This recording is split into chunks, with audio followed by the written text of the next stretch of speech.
Elles avaient toujours marché côte à côte, comme deux ombres liées par la même misère. À 20 ans, Sarah et Annabelle ne possédaient presque rien, si ce n'est leur amitié, cette lumière fragile qui les avait maintenues vivantes depuis l'enfance. Dans leur village poussiéreux où les rêves s'éteignaient souvent avant même de naître, elles avaient appris à transformer la faim en courage, la honte en silence, et la pauvreté en complicité. On disait d'elles, ces deux-là, même le vent ne peut pas les séparer. Quand elles décidèrent de quitter le village, personne n'y crut vraiment. Pourtant, elles avaient cette phrase qu'elles répétaient comme une prière, « On va sortir d'ici ensemble, tu vas voir ». La ville les accueillit avec brutalité. Leur chambre n'était qu'un carré de béton où résonnaient les bruits du quartier, un matelas posé au sol, deux assiettes en plastique, une ampoule tremblante. Pour d'autres, ce serait la honte. Pour elles, c'était un début. Sarah gagnait 150 000 francs. Annabelle, 100 000. La règle était simple, on partage tout. Toujours. Même si Annabelle peinait, même si parfois son estomac criait plus fort que sa voix, elle souriait, répétant, ça ira. Dieu regarde. Chaque soir, elle parlait du futur, de cette vie qu'elles espéraient, de ce jour où elles pourraient appeler leur famille et dire, on a réussi. Mais au fil des semaines, une fissure invisible s'ouvrit dans le cœur de Sarah. Elle se sentait enfermée, prisonnière de cette vie lente, étouffée par la pauvreté qui lui collait à la peau. Un soir, elle murmura à Annabelle, « Je mérite mieux que cette vie, tu ne penses pas ?» Annabelle, elle, avait répondu avec douceur, « On mérite mieux, oui. Mais on va y arriver ensemble. » Sauf que le destin n'écoute pas toujours les promesses. Et un matin, au travail, une voix mystérieuse souffla à l'oreille de Sarah une proposition qui n'avait rien d'ordinaire. Une proposition qui sentait l'interdit et la puissance. La vie des deux amies venait de basculer. Sans qu'Annabelle ne s'en doute, l'ombre venait d'entrer dans leur histoire. Le village se réveillait souvent avec le bruit du ventre qui gargouille. Le matin, la fumée des foyers était plus légère que d'habitude, parce qu'il n'y avait presque rien à cuire. Sarah, petite fille aux yeux vifs, s'asseyait sur une pierre, les pieds nus dans la poussière. Annabelle arrivait avec un morceau de manioc sec dans la main. Elle souriait quand même. Elle posait le morceau entre elles deux, le cassait en silence et Annabelle disait toujours la même phrase en riant doucement. On partage la souffrance, on partagera la joie aussi. Leur enfance, c'était ça, un bout de pain pour deux, une assiette pour trois, des rires pour faire taire la faim. Elles se faufilaient entre les cases, portaient des seaux d'eau plus lourds que leurs bras, s'entraidaient pour les corvées. Quand Sarah n'avait rien à manger, Annabelle volait presque un morceau dans la marmite de sa mère. Quand Annabelle pleurait parce que les autres se moquaient de ses vêtements déchirés, Sarah lui disait « Regarde bien, un jour on va rire de tout ça. » Le soir, allongée sur le sol, elles regardaient le ciel et lançaient leurs rêves comme des pierres vers les étoiles. Leur famille n'avait presque rien, mais elles avaient encore ce réflexe de tout faire ensemble, de serrer les dents ensemble. La mère de Sarah disait souvent « On est pauvres, mais on est ensemble, c'est ça notre richesse. » Chez Annabelle, la marmite était souvent vide, mais la maison était remplie de proverbes, de prières et de petites blagues pour survivre. Les deux familles savaient que leur fille était inséparable. On entendait parfois les voisins murmurer. Ces deux-là, si tu en vois une sans l'autre, c'est que le ciel est tombé. Le lien se tissait dans la poussière, la sueur et les petits miracles du quotidien. Un jour, au marché, tout le monde les regarda avec mépris. Elles portaient des habits trop usés, des sandales presque mortes. Une vendeuse se moqua d'elles devant tout le monde. « Regardez-moi ces enfants de la misère, même leurs ombres sont pauvres. » Les rires fusèrent, violents, tranchants. Sarah sentit son cœur se briser, Annabelle sentit la honte lui brûler le visage. Elles se sont tenues la main, serrant fort, comme pour se retenir de tomber. Ce jour-là, personne ne les défendit. Le silence du village faisait encore plus mal que les moqueries. Le soir, derrière la maison d'Annabelle, elles s'assirent sur leur vieux banc. Les yeux encore humides, Sarah déclara. « Écoute bien, toi et moi, on ne va pas rester comme ça. On va sortir de cette vie, mais on va le faire ensemble. » Annabelle posa sa main sur la sienne et répondit. « On restera ensemble toute notre vie. Même si le monde nous rejette, on ne se lâche pas. Jamais. » Elles répétèrent cette phrase plusieurs fois, comme un serment secret. Ce soir-là, le village pouvait bien se moquer. Dans leur cœur, quelque chose venait de se sceller pour toujours. Ou du moins, c'est ce qu'elles croyaient. Vous avez dit. Elles en parlaient depuis des années comme on parle d'un rêve interdit. Quitter le village, laisser derrière elles la poussière, les rires méprisants, les marmites vides. Un soir, assise sur leur banc habituel, Sarah avait lâché d'une voix tremblante. Si on reste ici, on va mourir avant d'avoir vécu. Annabelle avait baissé les yeux, partagée entre la peur et l'espoir. Puis elle avait répondu. On part. Même si on tombe, on tombera ensemble. Quelques semaines plus tard, 2 petits sacs, quelques pagnes, un peu de nourriture, et le village derrière elle comme un passé qu'on arrache. Le trajet vers la ville fut long, bruyant, étouffant. Dans le car surchargé, les corps se touchaient, les sacs écrasaient leurs pieds, un bébé pleurait sans arrêt. Annabelle serrait son sac contre elle comme si on allait le lui voler. Sarah regardait par la fenêtre, hypnotisée par la route qui défilait. Elle murmurait. On est en train de changer notre vie. Tu te rends compte? Annabelle répondait. J'ai peur, mais j'ai confiance. Dieu ne nous a pas fait quitter le village pour rien. Entre peur et excitation, elle se retenait de paniquer. Tout ce qu'elle connaissait était derrière. Devant, il n'y avait que l'inconnu. La ville les accueillit avec un bruit assourdissant. Tout était trop grand, trop rapide, trop violent. Elles trouvèrent finalement une petite chambre dans un quartier populaire. 4 murs nus, un sol froid, une fenêtre cassée, un vieux matelas posé au sol. Sarah tourna sur elle-même en riant nerveusement. Regarde, c'est petit, mais c'est chez nous. Annabelle posa son sac dans un coin, inspira profondément. On a commencé en bas de tout. Ça veut dire qu'on ne peut que monter. Elle n'avait pas de meubles, pas de gaz, presque pas d'affaires.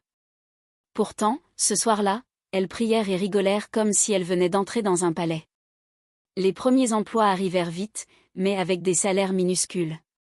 Sarah trouva un poste dans un bureau, payé environ 150 000. Annabelle décrocha un travail dans un petit restaurant, payé à peu près 100 000. Elle s'était mise d'accord sans réfléchir. On partage tout moitié-moitié, comme toujours. Le loyer, la nourriture, les factures. Sauf que la réalité frappait plus fort Annabelle. Il lui restait parfois presque rien à la fin du mois. Elle le cachait derrière un sourire forcé. Tant qu'on respire, on continue. Mais son corps, lui, sentait le poids de chaque franc dépensé. Chaque soir, dans leur chambre presque vide, elles se racontaient leurs rêves. Sarah disait. Un jour, on aura un vrai salon, un frigo plein, une grande télé, et on rira de cette chambre. Annabelle ajoutait. On appellera nos parents, on les fera venir. On va les asseoir dans notre salon comme des rois. Elles imaginaient leurs robes, leur futur voyage, leur réussite. Puis elles s'endormaient serrées sur le même matelas, avec la même phrase sur les lèvres. On va y arriver ensemble. Mais au fil des mois, quelque chose se déplaçait dans le cœur de Sarah. Elle supportait de moins en moins de compter chaque pièce, de renoncer à de petites envies, de voir la vie avancer si lentement. Quand Annabelle riait en disant « La patience, c'est notre capital », Sarah levait parfois les yeux au ciel. Dans sa tête, une autre phrase commençait à tourner en boucle. « Je ne suis pas née pour rester en bas toute ma vie. » Elle ne le disait pas encore à voix haute, mais l'agacement grignotait doucement la douceur de leurs promesses. La ville les façonnait à sa manière, sans douceur et sans pause. À 20 ans, Sarah et Annabelle commençaient à comprendre que survivre ici demandait autre chose que du courage, il fallait avaler l'orgueil, courber le dos, sourire même quand on brûlait à l'intérieur. Chaque matin, elles sortaient de leur petite chambre encore humide de la nuit pour affronter une journée qui ne leur appartenait pas. Elles apprenaient à marcher vite, à éviter les regards, à traverser le bruit comme si leurs pensées étaient plus lourdes que le vacarme. Le travail n'était pas seulement fatigant, il était éprouvant. Sarah subissait les petites humiliations du bureau, les réflexions sur sa façon de s'habiller, les regards condescendants de ceux qui savaient qu'elle n'était qu'une simple employée. On lui lançait parfois. « Tu peux faire le café ? Toi, tu as le temps. » Elle souriait mécaniquement, mais son ventre se serrait. Dans les toilettes, elle chuchotait à son reflet. « Calme-toi, tu n'es pas venue ici pour rester petite. » Annabelle, elle, portait les plateaux du restaurant jusqu'à en avoir les doigts tremblants. Les clients l'appelèrent parfois d'un claquement de doigts, comme si elle n'était pas une personne mais un service. Une fois, un homme renversa exprès son verre et ordonna. « Et nettoie ça vite, je n'ai pas toute la journée. » Elle sentit sa gorge brûler, mais elle répondit avec douceur.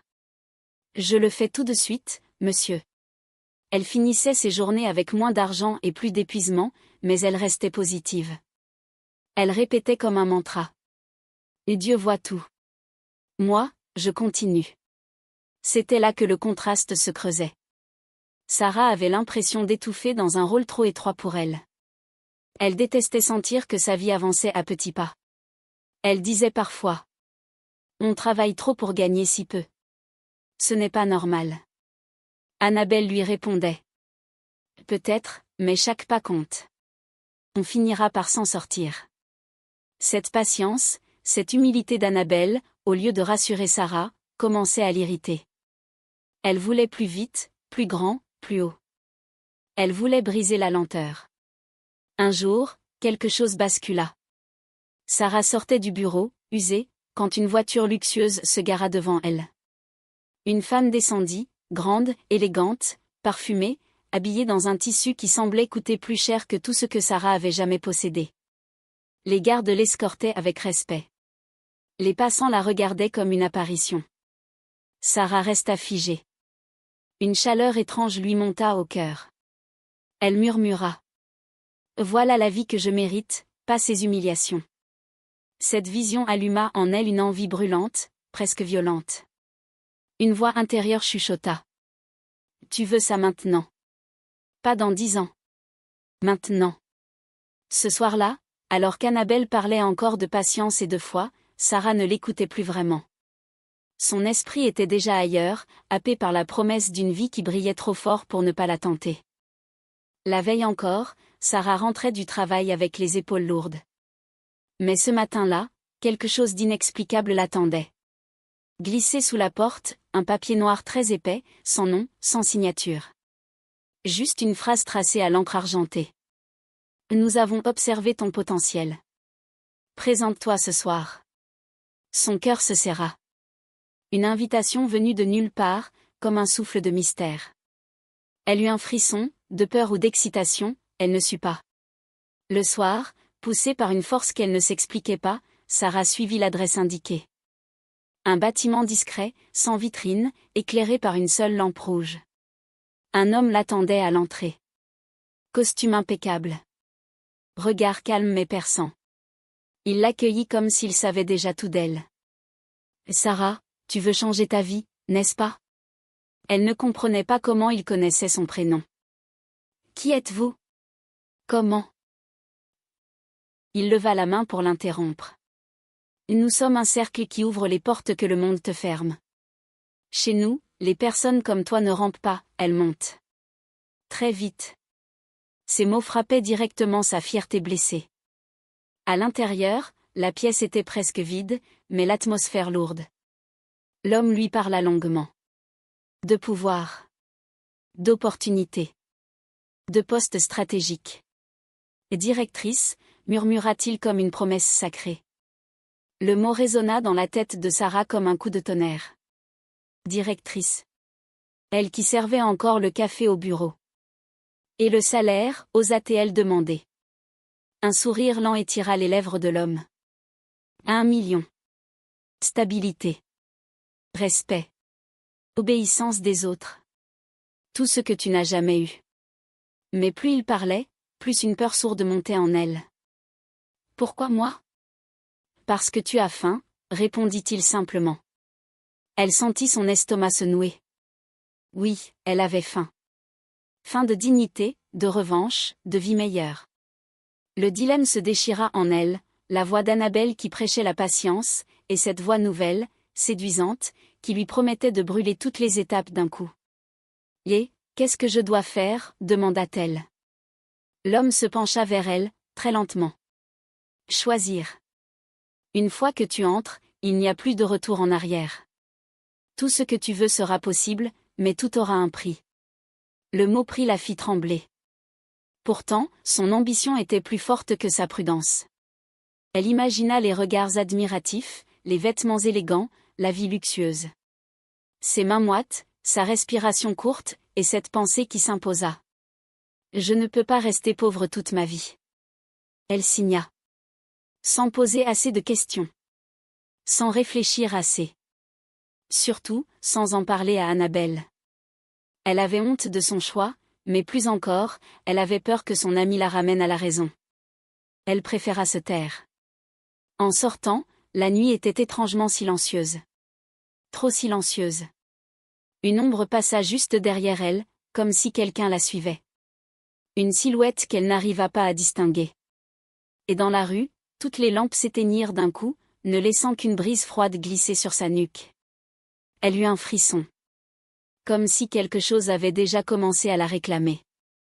À 21 ans, Sarah n'était plus tout à fait la même. Quelque chose avait changé dans sa manière de marcher, dans la façon dont elle regardait les autres, comme si elle avait avalé une braise qui ne s'éteignait plus. Le matin suivant sa rencontre avec la loge, elle s'était levée avec une étrange sensation de puissance, presque arrogante. Annabelle avait remarqué son silence inhabituel. « Ça va ? Tu es bizarre depuis hier ?» Sarah avait répondu d'un ton sec. « Je réfléchis à ma vie, c'est tout. » Elle ne voulait plus partager ses pensées. Elle ne voulait plus être deux. Elle voulait enfin être une. Quelques semaines plus tard, tout bascula. On appela Sarah dans le bureau du directeur. Le sourire qu'il lui fit ne ressemblait pas à celui qu'on réserve habituellement à une simple employée. « Félicitations Sarah, vous êtes promue. À partir d'aujourd'hui, vous prenez la direction de la section. Salaire, 1 million. Avantages, voiture de fonction, carte professionnelle. » Elle resta immobile, comme frappée par un éclair. Le mot directrice n'était plus un fantasme, c'était une réalité. Offerte sur un plateau trop brillant pour être honnête. Elle comprit que la loge avait déjà agi. À la maison, Annabelle courut vers elle, pleine d'enthousiasme. « Tu es rentrée tôt. Qu'est-ce qu'il y a ?» Sarah, avec un faux sourire, lança simplement. « J'ai eu une promotion. » Annabelle applaudit, l'enlaça, remercia Dieu avec sincérité. Sarah, elle, resta figée. Ce mensonge lui brûlait la langue, mais elle s'y accrocha. Pas besoin qu'elle sache. Elle n'est pas prête pour cette vie-là, pensa-t-elle. Les jours suivants révélèrent sa transformation. Son nouveau salaire la propulsait dans un monde où elle n'avait jamais mis les pieds, chauffeur, restaurant chic, vêtements coûteux. Pourtant, plus elle gagnait, plus elle se refermait. Elle comptait chaque franc, non pas par besoin, mais par méfiance. Elle devint radine, incroyablement radine. Un soir, Annabelle dit timidement. « La facture d'eau est arrivée ? Tu peux m'aider un peu ce mois-ci ? Je suis vraiment serrée. » Sarah répondit sans lever les yeux. « On a dit moitié-moitié. » On continue. « Ce n'est pas mon problème si tu gères mal ton argent. » La phrase tomba comme une gifle. Elle commença aussi à critiquer. « Tu t'habilles trop simple ? Tu parles trop doucement ? On dirait que tu n'as aucune ambition. » Annabelle encaissait en silence, les yeux humides. Celle qu'elle considérait comme une sœur devenait froide, distante, presque méprisante. On aurait dit que Sarah regardait désormais Annabelle comme un poids, un rappel gênant de son ancienne vie. Un jour, Annabelle, hésitante, demanda. « Tu veux qu'on sorte manger ensemble ? Ça fait longtemps. » Sarah répondit sèchement. « Je n'ai pas le temps pour ça. Et puis, je ne vais pas me montrer avec quelqu'un qui n'a même pas de quoi s'acheter une nouvelle robe. » La blessure fut profonde. Ce soir-là, Annabelle pleura en silence. Ce même soir, Sarah comptait ses billets dans son grand salon comme si elle comptait sa victoire. Sarah arriva un soir avec une annonce qui tomba comme une pierre froide dans la petite chambre qu'elle partageait depuis leur arrivée en ville. Elle tenait une clé brillante entre ses doigts, un sourire satisfait accroché aux lèvres. « Je déménage, dit-elle simplement. Annabelle cligna des yeux, surprise, presque choquée. Tu déménages? Pourquoi si vite? On peut y aller ensemble, non? Sarah leva la main, agacée. Non. Cet endroit est trop simple pour moi maintenant. Et puis... Elle marqua une pause, regarda Annabelle de haut en bas, comme si son amie portait soudain sur elle toute la misère du monde. Là où je vais, tu vas faire mauvaise impression. Je ne peux pas venir avec toi dans ces endroits-là. Ces mots transpercèrent Annabelle comme une flèche. Mauvaise impression. Elle avait entendu beaucoup de choses humiliantes dans sa vie, mais jamais venant de Sarah. Donc, tu pars seule? Comme ça? Sarah soupira, comme si la conversation l'ennuyait. Ne dramatise pas. Chacune sa vie.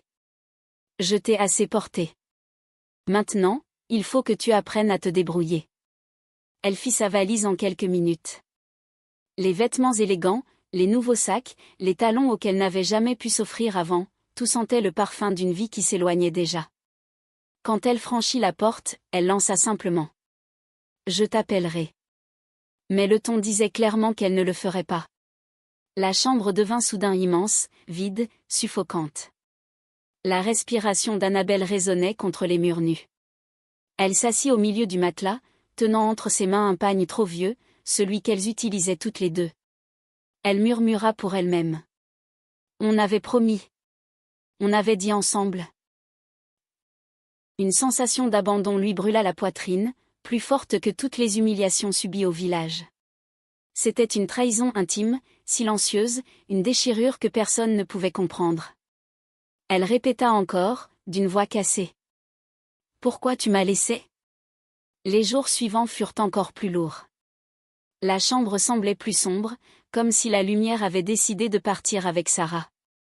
Le silence pesait, les nuits étaient plus longues, et Annabelle tentait de se convaincre que ce n'était qu'une phase, que Sarah reviendrait à la raison. Mais les appels ne venaient pas. Les messages restaient sans réponse. Puis la réalité frappa sans prévenir. Au restaurant où elle travaillait, un nouveau gérant arriva. Strict, froid, dur.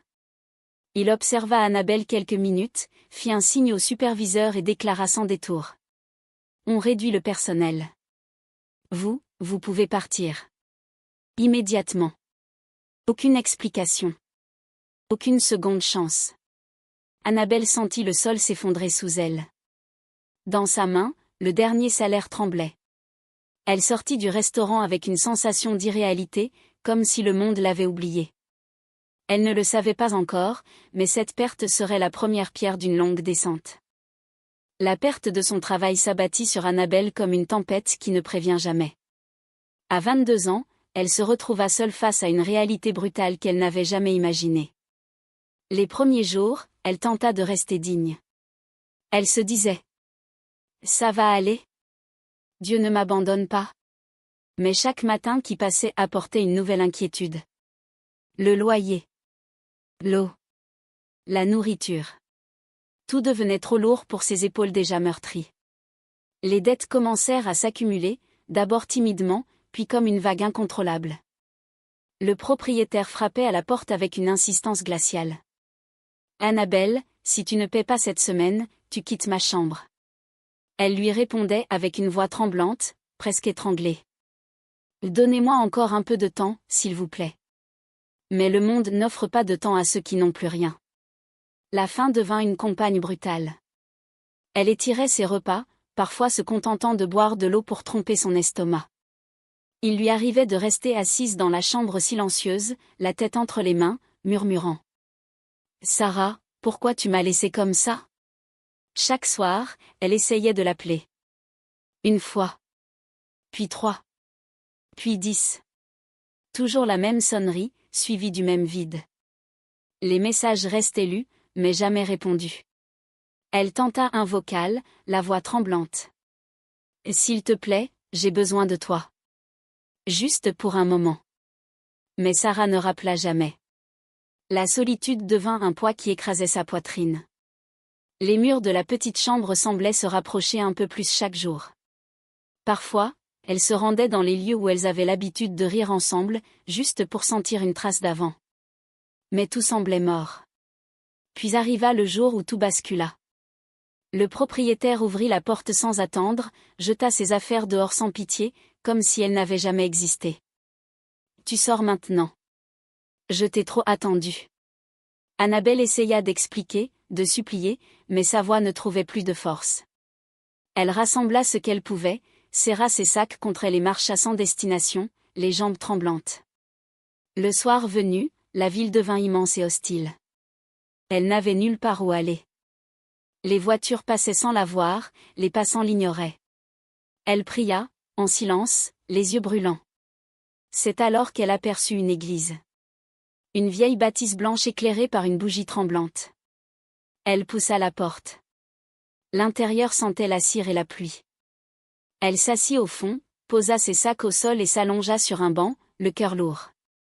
Pour la première fois depuis longtemps, elle pleura sans retenue. « Et Seigneur, ne me laisse pas seule. » Cette nuit-là, sous le toit sacré de l'église, elle réalisa qu'elle avait touché le fond de sa vie. Elle ignorait encore que son destin allait changer. Mais avant la lumière, il lui faudrait traverser encore un peu plus d'obscurité. Annabelle ne pouvait pas accepter que tout s'effondre ainsi. Malgré la douleur, malgré les nuits froides dans l'église, elle nourrissait encore un espoir. Sarah ne pouvait pas l'avoir abandonnée complètement. Elles avaient traversé trop de choses ensemble.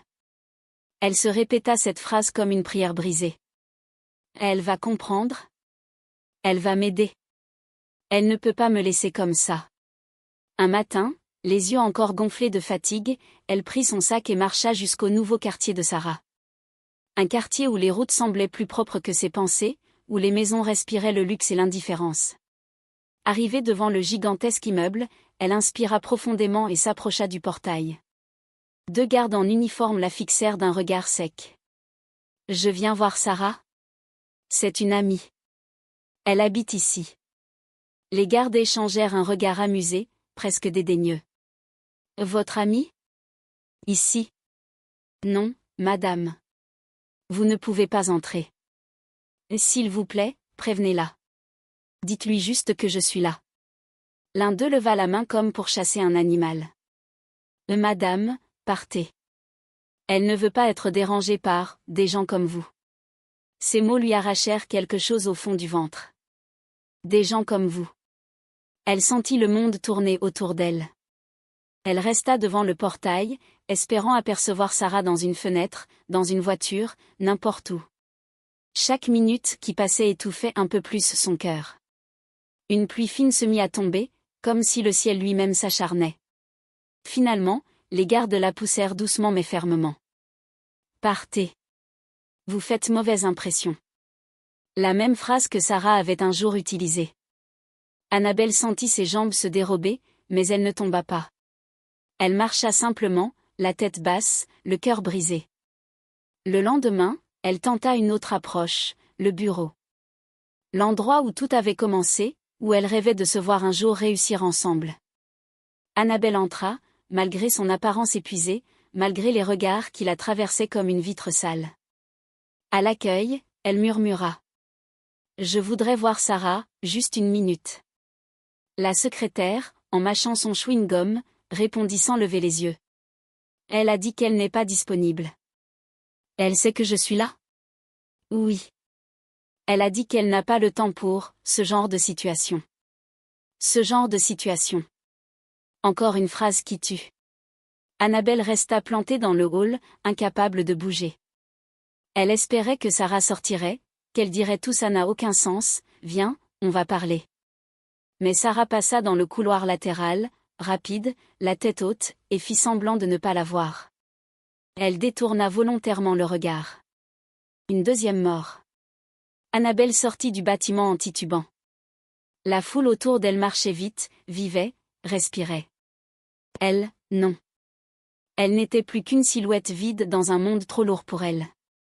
L'humiliation, la solitude, la faim, la trahison, tout s'additionnait comme des pierres sur sa poitrine.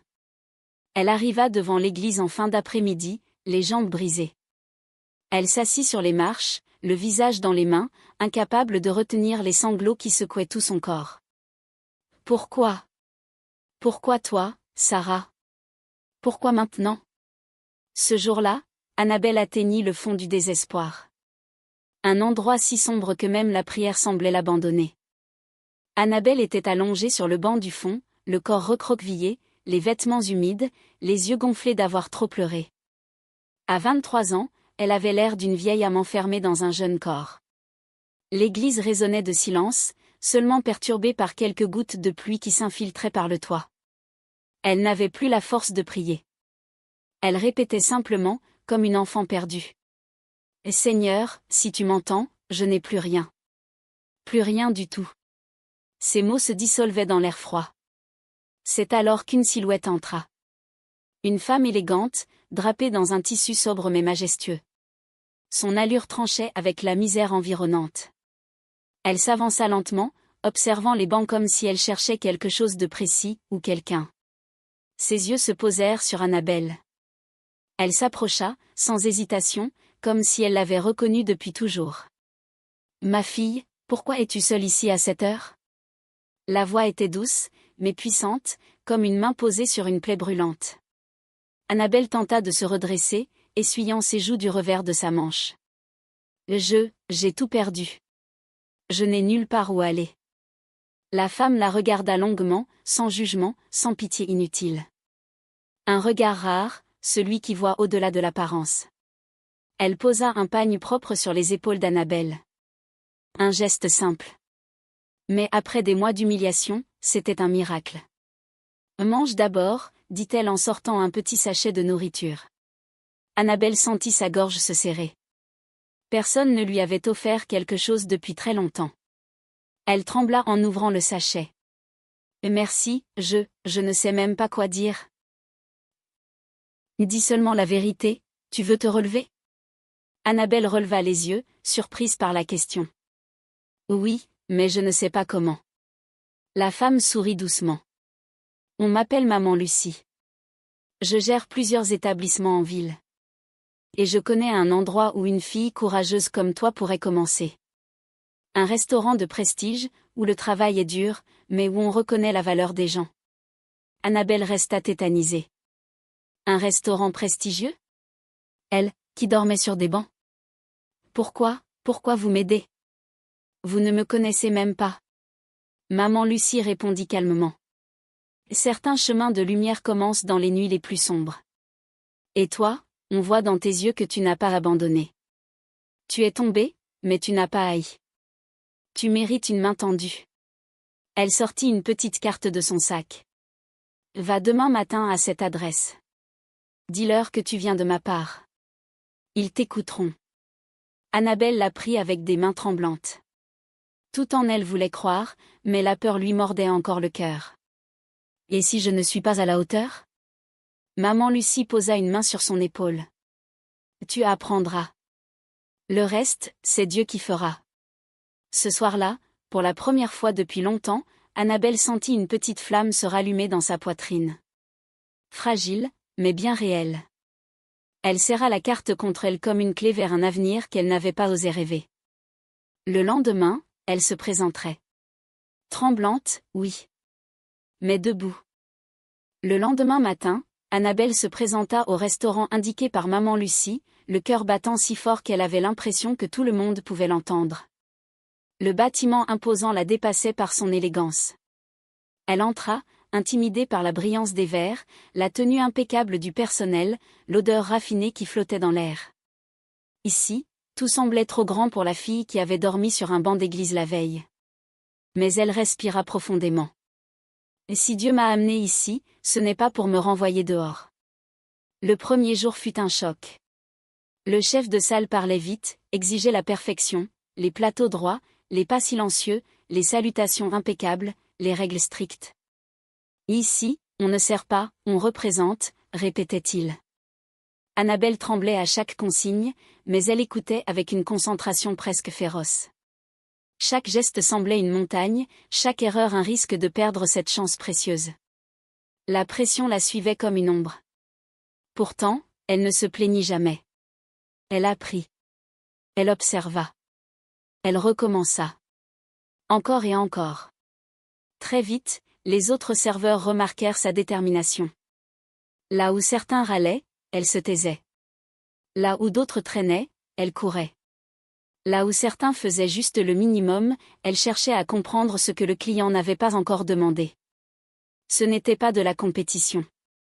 C'était de la survie. Et de la gratitude. Les clients commencèrent à la remarquer aussi. Des diplomates, des hommes d'affaires, des femmes élégantes, tous semblaient sensibles à sa douceur, à sa discrétion, à sa manière de servir avec humilité sans jamais paraître soumise. On entendait parfois murmurer. La jeune femme, là, elle travaille avec le cœur.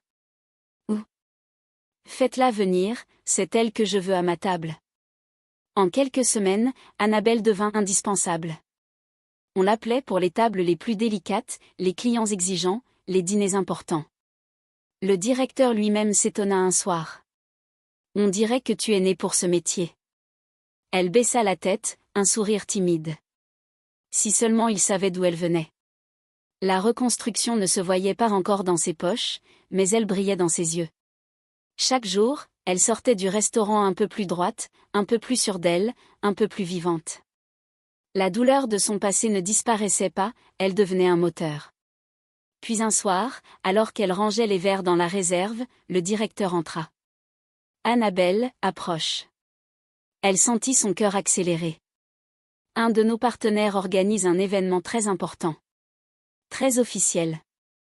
Ils nous ont demandé quelqu'un d'expérimenté, quelqu'un de fiable, et c'est ton nom qui est sorti. Elle resta figée. Elle. La fille rejetée devant un immeuble, la fille humiliée au bureau, la fille qui avait dormi dans une église? Le directeur poursuivit. Ce n'est pas un petit événement. C'est un test. Une porte. Si tu acceptes, prépare-toi à entrer dans un autre monde. Annabelle sentit un frisson lui traverser le corps. Un mélange de joie, de peur, d'incrédulité. Une invitation. Un premier pas vers quelque chose de plus grand. Et elle n'avait encore aucune idée jusqu'où cela l'amènerait. Annabelle entra dans ce nouvel univers comme on entre dans un rêve trop fragile pour être touché. À 24 ans, elle se retrouva à servir lors de son tout premier événement d'envergure, une réception d'ambassade. Les murs scintillaient, les conversations étaient menées dans plusieurs langues, les éclats de verre criaient la richesse, et les parfums de luxe flottaient dans l'air. Elle avançait avec prudence, tenant son plateau comme un trésor précieux, consciente que chaque geste la définissait. Pourtant, malgré la pression, elle gardait cette douceur unique, cette discrétion qui attirait les regards sans qu'elle le remarque. Les semaines suivantes furent une succession d'événements prestigieux. Anniversaire d'un magnate influ, gala de charité d'une fondation internationale, dîner privé dans une villa cachée. Annabelle observait ce monde avec une humilité impressionnante. Elle se tenait droite, servait avec précision, écoutait les instructions avec une application presque sacrée. Et partout où elle allait, les mêmes mots revenaient. Elle travaille comme si elle respectait chaque seconde. Cette jeune femme, elle a quelque chose. Dans les milieux de millionnaires, elle n'était pas une simple serveuse. Elle était la preuve vivante que la noblesse ne dépend ni du compte bancaire ni de la naissance. Certains invités lui souriaient avec admiration. D'autres demandaient son nom. Quelques-uns tentaient même de la recommander pour leurs prochains événements. Son nom commença à circuler dans les couloirs de l'élite comme une rumeur bienveillante. La jeune Annabelle, la petite perle du service. Ce n'était plus seulement un emploi. C'était une reconnaissance. Une renaissance. Et cette renaissance sculptait peu à peu sa posture intérieure. Annabelle, qui avait appris à marcher dans la poussière du village, apprenait maintenant à marcher sur les sols marbrés de résidences luxueuses. Elle ne se sentait pas inférieure. Pas supérieure non plus. Elle se sentait, à sa place. Parce qu'elle n'était pas arrivée ici par tricherie, mais par courage et par foi. Sa confiance grandissait, mais sans arrogante. Chaque nouvelle mission confirmait qu'elle avait de la valeur, que son travail parlait à sa place, et que son histoire, même si personne ne la connaissait, l'accompagnait silencieusement. Quand on l'appelait maintenant, ce n'était plus pour refaire ce qu'on lui dit, mais pour représenter son établissement avec honneur. Un soir, après une réception particulièrement prestigieuse chez un milliardaire dont elle ne connaissait même pas la fortune réelle, le maître d'hôtel la prit à part. « Annabelle, tu es devenue un repère pour nous. Les clients demandent toi. Tu sais ce que ça veut dire? Cela veut dire que tu commences à exister dans des cercles où les gens ne remarquent généralement personne en dessous d'eux. Elle resta silencieuse, le cœur lourd mais heureux. Elle pensa à l'église, aux nuits froides, aux insultes, aux portes fermées. Tout cela semblait maintenant si lointain, et pourtant c'étaient ces blessures qui forgeaient son calme et sa maîtrise. Dans ce monde où la lumière aveugle souvent, Annabelle brillait différemment. Elle brillait de l'intérieur.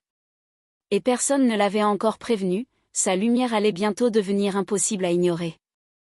Le jour où on annonça à Annabelle qu'elle serait sélectionnée pour servir lors d'un dîner officiel de la présidence, elle crut d'abord à une erreur. Elle resta immobile, le souffle suspendu. « Moi ? Vous êtes sûre ? Demanda-t-elle d'une voix presque timide. Le directeur sourit, avec cette fierté rare qu'il n'avait jamais montrée pour quelqu'un auparavant. « Annabelle, tu as travaillé comme si le ciel te regardait. Il est temps que le pays te voie aussi. » Le soir du dîner, elle traversa les couloirs du palais présidentiel avec un respect profond. Les murs semblaient lourds d'histoire. Les invités portaient leur importance comme des couronnes invisibles. Mais Annabelle n'avait pas peur. Elle avançait avec la même humilité qui l'avait guidée depuis le premier jour. Son plateau ne tremblait pas. Ses pas étaient sûrs. Elle n'était plus la jeune femme perdue. Elle était une professionnelle, fine et disciplinée. Lorsque le président entra dans la salle, tout le monde se leva. Annabelle, elle, baissa simplement les yeux par respect. Durant le dîner, elle servit avec une précision irréprochable, anticipant les besoins, évitant les maladresses, devenant presque une ombre élégante dans la salle. À la fin de la soirée, contre toute attente, le président lui-même l'appela. Mademoiselle, approchez. Elle sentit ses jambes se dérober, mais elle avança. Votre service a été remarquable. Vous avez une grâce rare. Continuez ainsi. Le pays a besoin de personnes comme vous. Ces mots, prononcés publiquement, devant l'élite nationale, déclenchèrent un basculement irrésistible. En moins de 2 semaines, le téléphone du restaurant ne cessait de sonner. Nous voulons la jeune femme du dîner présidentiel. Est-elle disponible pour une soirée privée?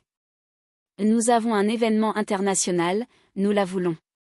La réputation d'Annabelle explosa comme un feu d'artifice silencieux. Son nom circulait partout. On ne parlait plus simplement de son professionnalisme. On parlait de son aura. De sa manière d'être. De la grâce qui semblait sortir d'elle comme une lumière tranquille. Très vite, les propositions se cumulèrent. Des soirées de milliardaires. Des ambassades. Des voyages dans des jets privés pour accompagner des équipes lors d'événements à l'étranger. Des séjours dans des villas de rêve où elle était logée et choyée comme une invitée spéciale, pas une simple employée. Son niveau de vie changea sans qu'elle perde son essence. Elle n'avait jamais demandé la richesse, mais elle venait à elle, naturellement, comme une conséquence de son intégrité. Pendant ce temps, à l'autre bout de la ville, une autre vie se fissurait.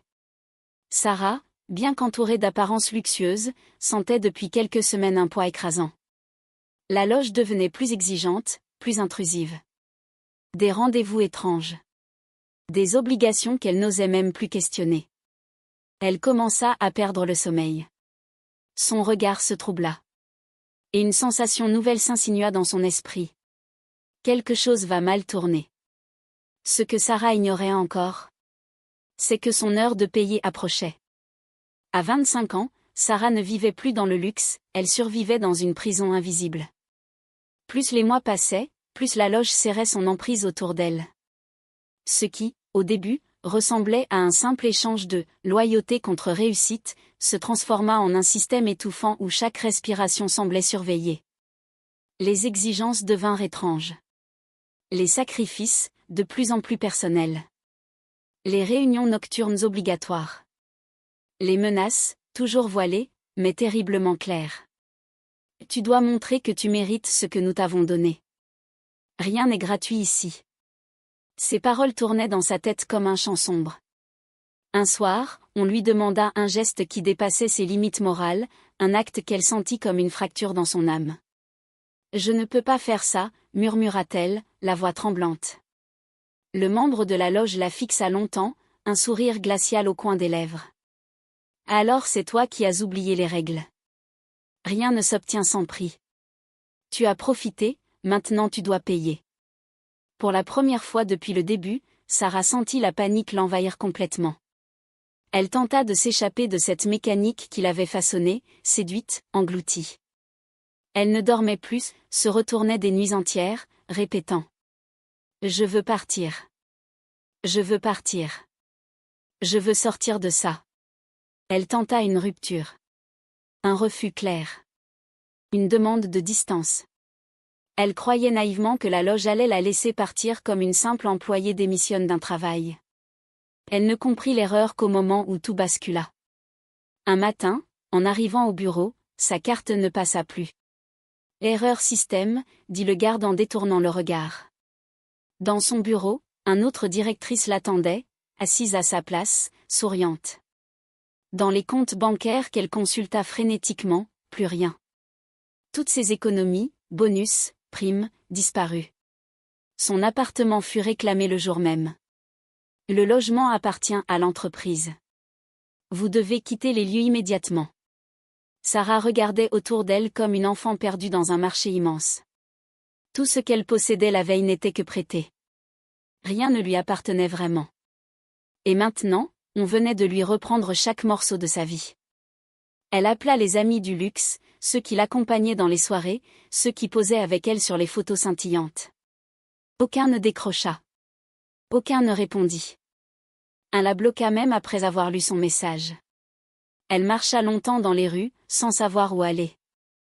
Sous les vêtements de marque, sous la façade arrogante, il ne restait qu'une jeune femme terrifiée. Elle murmura. C'est comme si je n'existais plus. La nuit suivante fut la plus longue. Sans argent. Sans appartement. Sans amis. Sans voix. Sarah commença à sombrer mentalement. Les murs de la réalité se tordaient autour d'elle. Les rues semblaient la regarder. La ville l'avalait. La loge, elle, ne parlait plus. Elle n'en avait plus besoin. Sarah avait compris le message. La chute faisait partie du contrat. Et ce n'était que le début. Sarah erra dans la ville jusqu'à ce que ses jambes ne puissent plus la porter. À 25 ans, elle n'avait plus de maison, plus de refuge, plus de porte où frapper. Son ancien appartement, si fier et lumineux, lui avait été arraché en quelques heures. Elle avait récupéré ses vêtements dans des sacs plastiques, sous le regard indifférent du propriétaire. Le soleil se couchait quand elle comprit, vraiment, que la rue serait son seul toit. Elle s'assit sur un trottoir, les mains engourdies par le froid. La faim la torturait depuis la veille. Elle n'avait pas mangé un vrai repas depuis que la loge lui avait coupé tout accès à son compte. Chaque voiture qui passait la frôlait avec mépris. Le vent glacé s'infiltrait dans ses vêtements trop fins. Le luxe qu'elle portait encore sur son dos était devenu inutile, presque ridicule. Elle tenta de garder la tête haute, mais la ville n'a aucune pitié.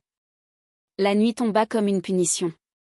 Des ombres passaient, des silhouettes chuchotaient. Elle entendait des bruits étranges, des pas qui s'arrêtaient trop près. Chaque minute semblait un danger. L'insécurité rampait autour d'elle comme une bête affamée. Elle marcha encore, poussée par un instinct primitif qui lui disait « Trouve un endroit, n'importe lequel ». Les rues s'étiraient sans fin. Ses mains tremblaient. Sa gorge brûlait. Elle finit par reconnaître un quartier, sans comprendre pourquoi son cœur se serrait soudain. Puis elle la vit.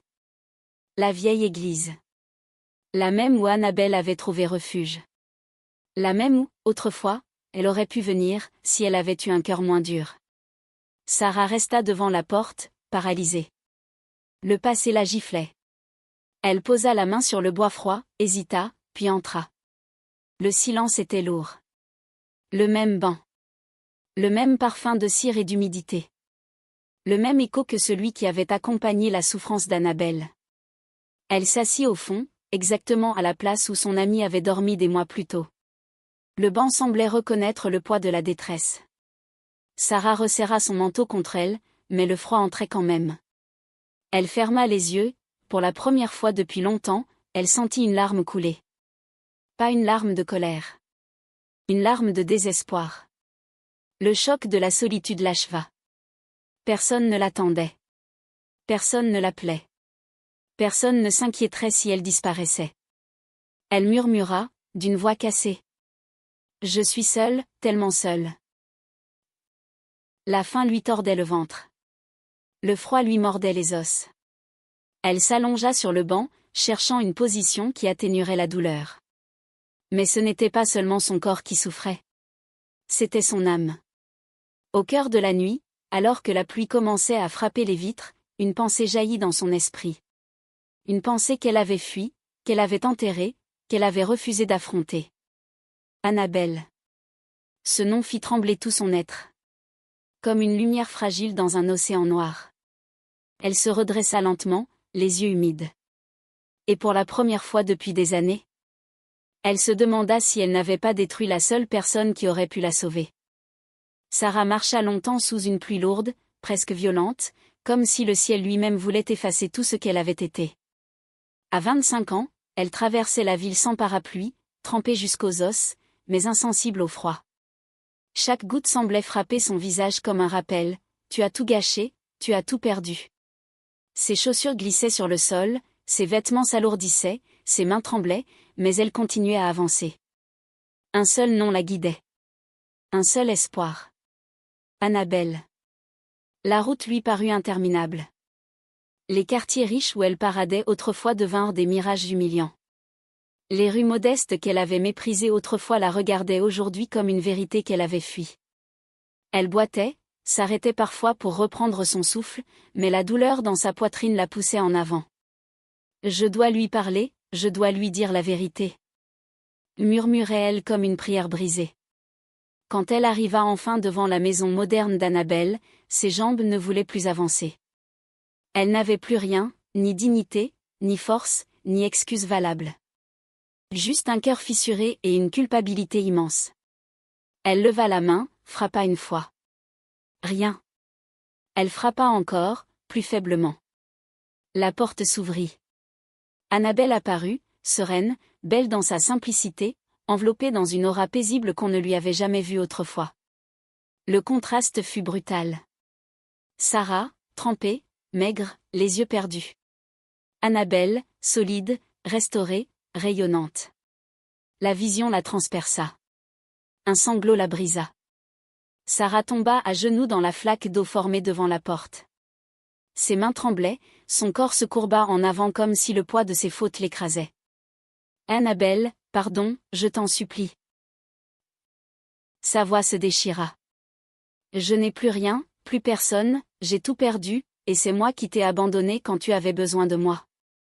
Je suis désolée, tellement désolée.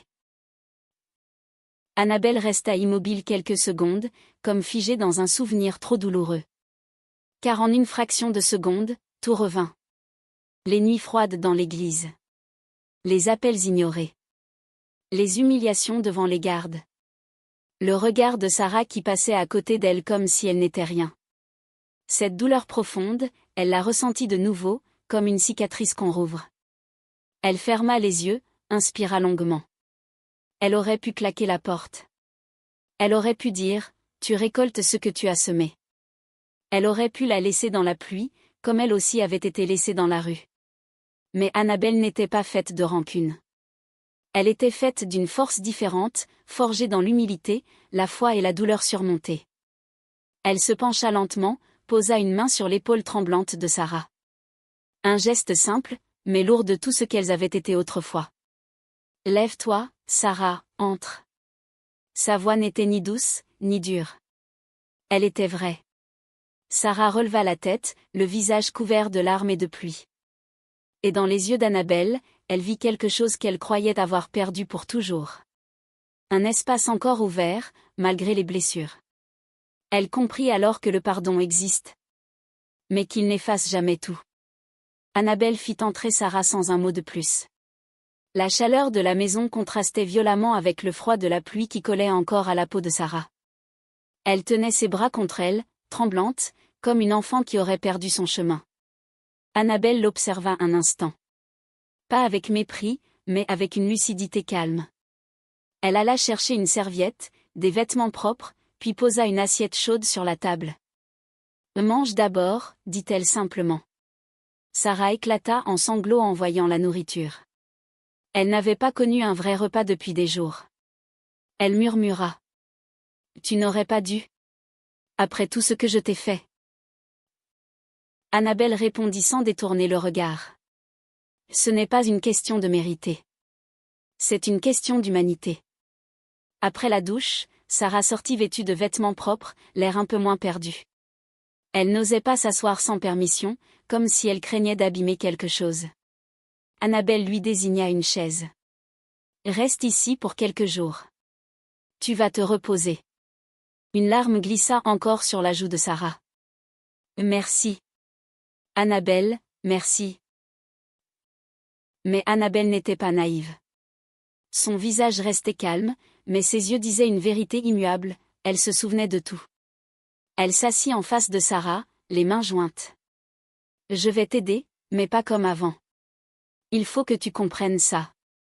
Sarah releva la tête, la gorge serrée. Annabelle poursuivit. Je ne peux pas recommencer comme si rien ne s'était passé. Tu m'as laissé tomber quand j'étais au plus bas. Tu m'as humilié sans un mot. Notre amitié était un verre, tu l'as brisé. Je peux le recoller, mais il restera fissuré. Chaque phrase entrait dans Sarah comme une vérité qu'elle fuyait depuis des années. Elle baissa les yeux. Je sais. Et je ne te demande pas de m'aimer comme avant. Juste, une seconde chance pour devenir quelqu'un de différent. Annabelle hocha la tête doucement. Tu vas avoir cette chance. Demain, je t'emmène à une association. Ils aident les personnes qui veulent se reconstruire. Ils te trouveront un travail, une formation peut-être. Mais la suite, ce sera à toi. Pas à moi. Sarah inspira profondément. Pour la première fois depuis longtemps, elle sentit quelque chose renaître en elle. Pas de la fierté. Pas de l'espoir naïf. Mais une humilité nouvelle, douloureuse, nécessaire. Elle murmura. Je pensais que la réussite venait de l'argent, mais j'ai compris trop tard que la vraie richesse, c'est la manière dont on traite ceux qui nous aiment. J'ai voulu monter vite, et j'ai perdu tout ce qui me tenait debout. Annabelle ne répondit pas. Elle se leva, ouvrit la porte de la chambre d'amis. Tu dormiras ici. Repose-toi. Demain commence une autre histoire pour toi. Sarah entra dans la pièce, les jambes encore tremblantes. Elle se retourna une dernière fois vers Annabelle. Je ne pourrai jamais effacer ce que j'ai fait. Mais, merci de ne pas m'avoir laissé mourir dehors. Annabelle inclina la tête. Pas un sourire. Pas une promesse. Juste une vérité silencieuse. Le pardon existait, mais il n'effacerait jamais les cicatrices. Sarah s'allongea, les yeux ouverts vers le plafond. Une pensée traversa son cœur, douce et douloureuse. Le destin donne à chacun ce qu'il mérite, mais parfois, il laisse une petite porte pour recommencer. Et dans cette maison où la pluie frappait les vitres, une nouvelle page venait de s'ouvrir. Fragile. Incertaine. Mais pleine d'une émotion qui annonçait encore quelque chose de plus grand. La vie avait séparé leurs chemins pour mieux révéler le cœur de chacune. D'un côté, Annabelle, qui avait connu la faim, les nuits froides, l'humiliation, l'abandon, mais qui n'avait jamais laissé la colère envahir son âme. Sa trajectoire était celle d'une ascension lente, construite dans la douleur, polie par l'effort, illuminée par la foi. Chaque porte qui s'était ouverte pour elle était née d'un acte de bonté, d'une prière sincère, d'un travail accompli avec dignité. Elle était devenue un symbole vivant de ce que la persévérance, l'humilité et la bienveillance peuvent produire lorsqu'elles se mêlent à une volonté pure. De l'autre, Sarah. Une femme que la misère avait blessée jeune, que l'ambition avait dévorée trop tôt, et que la loge avait séduite comme une fausse promesse. Sa chute n'était pas seulement sociale, elle était spirituelle. Sa trajectoire montrait comment le cœur peut se perdre lorsqu'il se détourne de la gratitude et de l'amour. Elle avait voulu grimper trop vite, sans racines, sans loyauté, sans repère. La vie lui avait offert le luxe, mais elle l'avait payé en perdant son âme, son amitié, son identité, jusqu'à ce qu'elle ne soit plus qu'une ombre dans un monde qui ne la reconnaissait pas.